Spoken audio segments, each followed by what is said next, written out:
خو دې ښایسته د ګل په شان پیغلې ته هېڅ هم ما ویلی نه شو. څنګه لا دا د خولې نه وتې نه و، د پښو کشار شو مونږ وترېدو. نو د جومات ته لوډ سپیکر اواز شو چې د پلانکي لور د پلانکي خورکۍ د دې دنیا لاړه، خدای وبخه.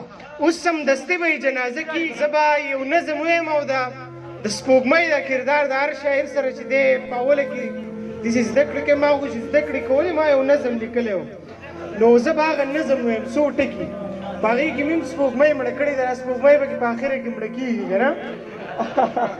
نو اوس مې هم یاد شي هغه خبره چې یو سپوږمۍ په سترګو دننه ما نه څه سوال کوو، زه پوهه نه وم.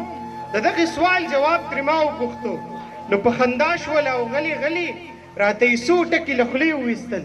د دغه ټکو تنهایي مطلب و، د دغه ټکو ژوندون ډېر ګران کار و.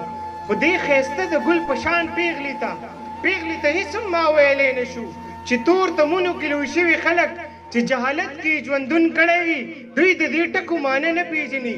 څنګه لا دا د خولې نه وتې نه و، د پښو کشار شو مونږ وترېدو. هغه هم ورکه شوه زما له سترګو. څه لږ وخت پس چې تنهایي خوره شوه، نو د جومات ته لوډ سپیکر اواز شو چې د پلانکي لور د پلانکي خورکۍ د دې دنیا لاړه، خدای وبخه.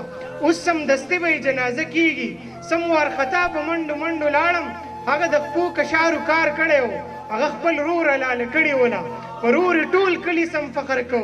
بابا یې ویل چې خشوه لاړه، دې خو د کلي نه جامې ویستلې، دې خو د رور په عزت داغ لګو. هغه د خلکو هغه تور زړونه چې چېرته بلې یو سپوږمۍ مړه نه کړي، د هغه څو ټکو مو یره کېږي. هغه یو څو ټکي یو چاته نه وی، د هغه څو ټکو مو یره کېږي. ډېره زیاته مننه.